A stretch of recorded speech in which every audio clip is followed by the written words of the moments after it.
V novem letu pa polno energije, polno soustvarjanja in pa seveda dobrega počutja, posebno pa tistim, ki so v stiski, da se jim spremeni življenje, da bojo tudi oni deležni tega trenutka v tej družbi, da bodo vendarle lahko ponovno soustvarjali ali pa živeli normalno življenje. Naj bo ta poslanica namenjena njim in pa seveda vsem našim prostovoljcem, prostovoljkam Rdečega križa želim, da soustvarjamo še naprej in da smo skupaj v novem letu in da bomo cilje, ki smo jih zastavili, tudi uspešno končali. Ja, želim si živahen Kranj, srečen, vesel, zadovoljen. Želim si, da bomo Kranjčani vsi ponosni na Kranj in želim si, da bo v Kranj prihajalo vsako leto več obiskovalcev, več turistov, ki bodo s kranjsko ponudbo tudi zelo zadovoljni, ki bodo odhajali domov veseli, da so prišli v Kranj in ki bodo širili lep glas o Kranju po Sloveniji in po celem svetu. Mesto je lepo okrašeno, kako ga vi vidite, vam je všeč? Vem, da je Kranj letos okrašen še lepše kot lansko leto, ko je bil Kranj izglasovan za najlepše okrašeno mesto v Sloveniji. Tako da pričakujem, da bomo letos še lepši, kot je bilo lani najlepše mesto v Sloveniji.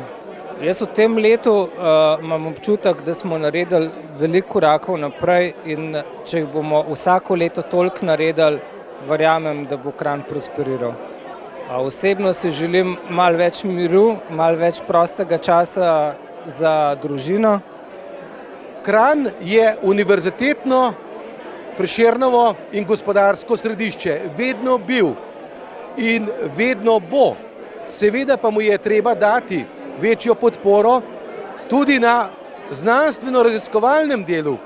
Ukvarjam se z gospodarstvom, ukvarjam se z znanostjo, ukvarjam se z univerzo in vidim, da je tukaj treba dati večje povezave, večjo sodelovanje gospodarstva in univerze, da skozi projekte trajnostnega razvoja, obnovljivih virov energije, pa ne nazadnje široke gospodarske iniciative skozi pametne specializacije damo neko novo širino, neko novo dimenzijo, ki bo prinesla razvoj in Kranju vrnila tisti primat, ki ga je imel kot središče elektrostrojne industrije. Danes bi lahko rekli središče informacijske tehnologije z okoljskim pristopom in občutkom.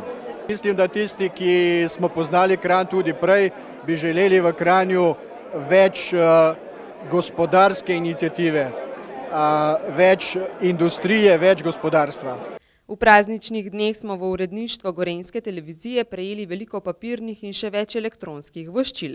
Še posebej izvirna se nam je zdela voščilnica M.K. Majkla, moderatorja vedno dobro obiskanih družabnih prireditev, kot so modni izbori za mis, mistra, hostese in plesalke.